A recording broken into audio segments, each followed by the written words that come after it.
Rumors shift in the air. A move on the board. A piece that could help. A prize to be scored. For a star in need and for a team that yearns, could this be the spark as the season turns? Welcome to Atlanta Hawks Digest. I am Chris Tipmore, and in this video, we're getting into latest details about a new player that could be on the Atlanta Hawks horizon, and we're going to get into this right now. But before we do, you already know, thank you guys for helping us achieve our goals. We are now over 500 subs for Hawks Digest. Thank you to the 10% who are subscribed, and for the other 89%, come on and be a part of the Hawks Digest family as we are pushing forward to 1,000 subs and beyond. But again, today I am here with new details from Brian Windhurst. He is a NBA insider, and once he says some things, it could be some smoke there, you know? So the report that is coming out right now is the fact that, and I'm going to put it on the big screen for you. Yeah, you know I like the big screen. But the Atlanta Hawks are a team to watch out for Brandon Ingram. Brandon Ingram was a player that the Hawks, there were reports about the Hawks possibly looking into him before the season even started. And as Brian states right here, keep an eye on the Atlanta Hawks. They just lost their star wing, Jalen Johnson, for the season. They may be interested in making a move, especially for Brandon Ingram. Now, of course, if you have been under a rock, we did lose Jalen Johnson for the season. Jalen Johnson was lost to a torn labrum, and honestly, guys, like it's terrible. We already are seeing the effects of that, you know, in the rebounding, scoring aspect, being able to get downhill on teams. A lot of things that JJ was able to do, we are unable to do that as of right now.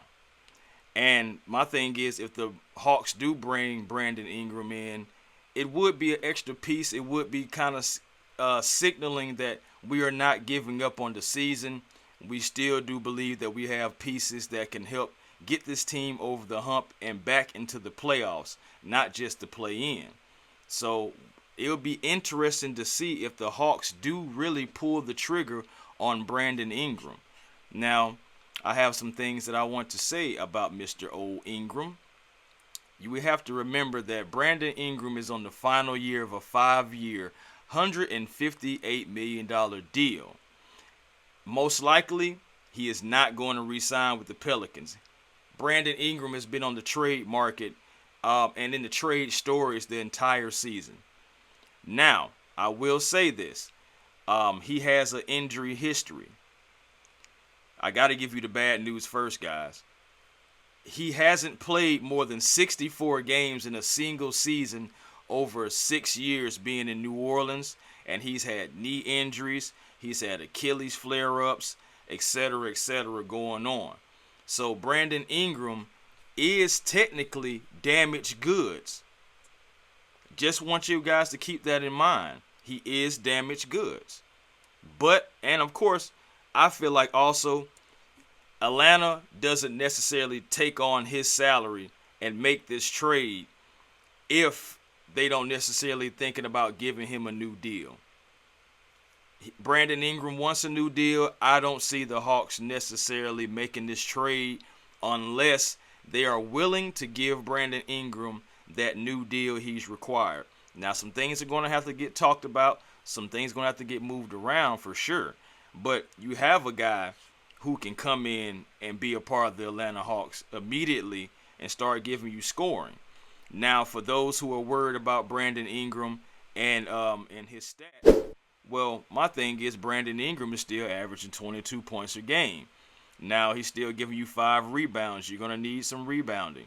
Still going to give you assists because people try to collapse on him and he's able to make plays for others. Shooting 46% from the field, 37% from 3. We need 3-point shooting as well. We just need scoring. Brandon Ingram is a 3-level scorer. He can score from anywhere on the court. We know that. Again, his injury history, what he's asking for as far as a contract and guaranteed money, all those things factor in. I will have to admit that. But Brandon Ingram, bringing him in would be actually something that could bolster the Atlanta Hawks. Really could. Also, about Brandon Ingram, for those who couldn't remember, when he came in, he was with Luke Walton. Luke Walton had him playing point forward in his rookie season, more so to keep him like engaged in the game and the flow of the game. What was Jalen Johnson doing for the Atlanta Hawks?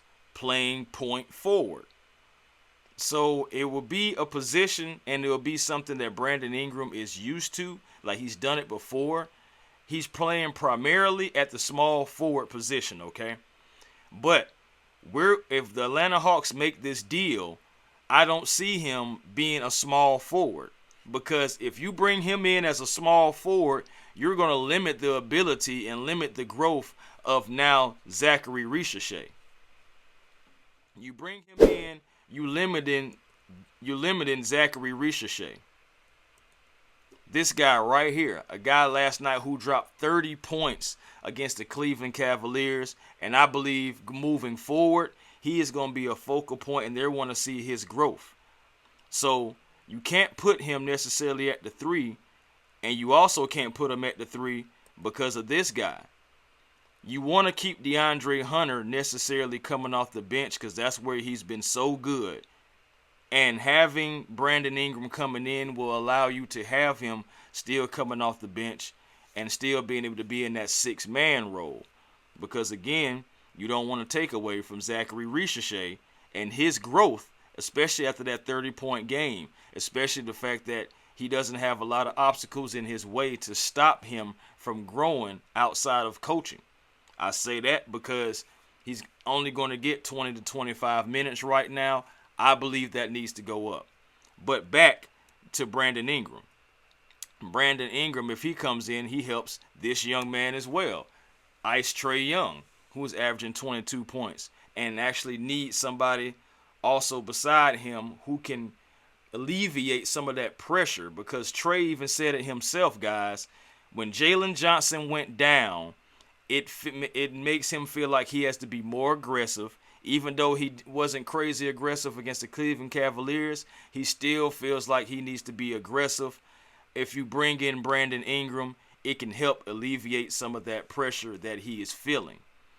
Now, I know it's a lot of things that's going on, and this trade can help immediately, as I said. But one thing that's going to hold this is, what is the compensation? I'm thinking that it's going to be just like this, and from because in NBA the salaries have to match up. The trade framework would most likely be Bogdan Bogdanović, because he's making $17 million. You have Clint Capela's expiring contract, who's making $21-22 million. Brandon Ingram is making $36 million. So both of those players will most likely be in the deal, and I'm pretty sure the Pelicans are going to ask for a draft pick as well, or 2. It's a possibility, but of course, if that happens, then the Pelicans will have to send a player back as well. I don't know if the Hawks are willing to do that, to trade Bogey and Capela for basically one player and maybe like just a role player or something like that. I'm not necessarily sure, but I can tell you guys, Brandon Ingram will come in. You can put him at the power forward position where we had JJ, and I'm just being honest with you. JJ, I feel like, is the better dunker, downhill guy, get to the rim and do things around the rim. But if we're talking about just an overall score, again, a 3-level score, you have to look at Brandon Ingram for that option, because he can do all those things better than Jalen Johnson. Shoot the 3, shoot the mid-range, just shoot the ball, period. So if this is an option for the Atlanta Hawks, it will be very, very interesting, because, again, you got to see what the framework is going to be. You got to see if the Hawks are willing to give him a new deal, or if it's going to be just a 1-year rental, which I don't believe makes any sense if you're going to trade assets.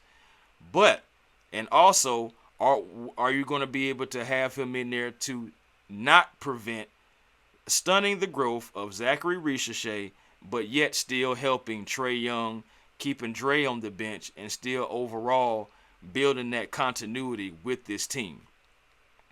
We have to wait and see, guys, but I promise you, Hawks Digest, for every rumor that is swirling around the Atlanta Hawks, we will be here to provide you the information, to provide you the story and context. We thank you so very much. Brandon Ingram could possibly be on the Hawks' radar. And at the end of the day, the Hawks need good players because we are still trying to push toward the playoffs, I believe. But we'll see what the front office wants to do. Until next time, guys, peace and blessings to you all. Thank you all for helping us continuously as our March 500, subs and beyond. Let's get to 1,000 and beyond. Thank you, guys. Peace and blessings to you, and I will holler.